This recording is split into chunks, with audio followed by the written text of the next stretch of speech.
Carta aberta a Rosa Parks. Cara Rosa Parks, é com grande admiração e inquietação que lhe escrevo. Há poucos dias tomei conhecimento de que você possui uma autobiografia e que infelizmente não é publicada no Brasil. Me lembrei da primeira vez que procurei por livros do Martin Luther King Jr. Estava com 12 anos e muito entusiasmada e inspirada por um professor de geografia que tinha acabado de contar em aula a história da luta pelos direitos civis nos Estados Unidos e da liderança do jovem Martin. Na livraria, havia livros e mais livros sobre Hitler. Mas essa mente nunca me interessou. Fiquei muito brava e os vendedores riram de mim. Como podia ter tanta raiva dentro de alguém tão pequena? Quando voltei, contei ao meu professor da minha tristeza em não ter encontrado nenhum livro dele. Dias depois, ele me chamou na sala dos professores e me deu 2 livros sobre o inspirador Luther King.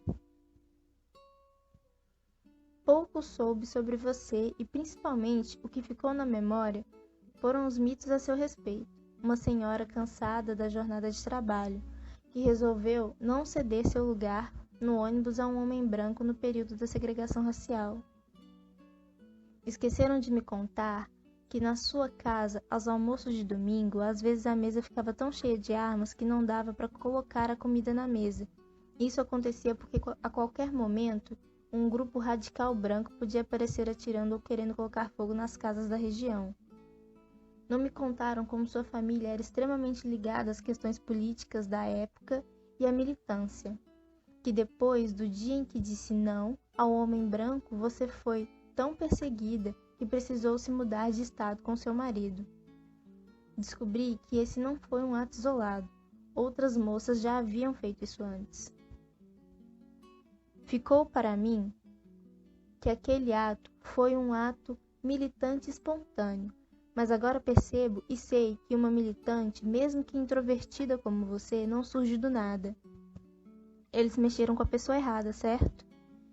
Esse proposital engano é por medo. Eles tinham e ainda têm medo de mulheres negras e jovens que se levantam para se posicionar e defender o que acreditam.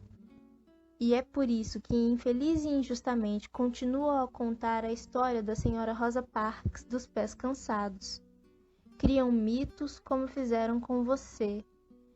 Ou dizem que sequer existiram como com Dandara dos Palmares, que por sua vez não parece pelos registros nem um pouco introvertida, mas também da sua forma, liderou Palmares ao lado de Zumbi. Dandara lutou ativamente contra a escravidão e na resistência de Palmares. Nos foi ensinado que era um pequeno quilombo, mas chegou a ter o tamanho de quase 3 estados brasileiros. Ela se demonstrou firme até o fim, leal à sua própria liberdade, preferiu morrer livre a voltar a ser escravizada em 1694. Espero que qualquer dia desses eu possa entrar numa livraria e comprar sua autobiografia traduzida para o português, para mim e para as que virão depois de mim. Obrigada por ter dito não. Natália Camila Souza Dias.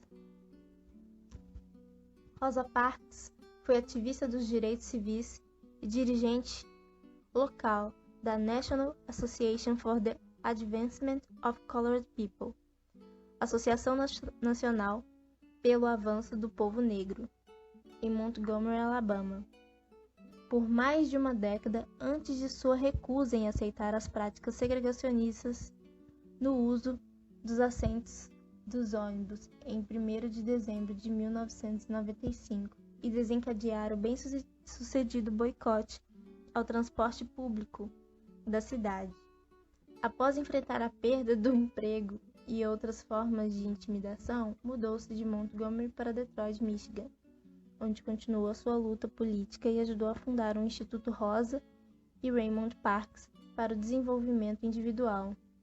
Trecho do livro Um Apelo à Consciência, os melhores discursos de Martin Luther King, selecionados e organizados por Claiborne Carson.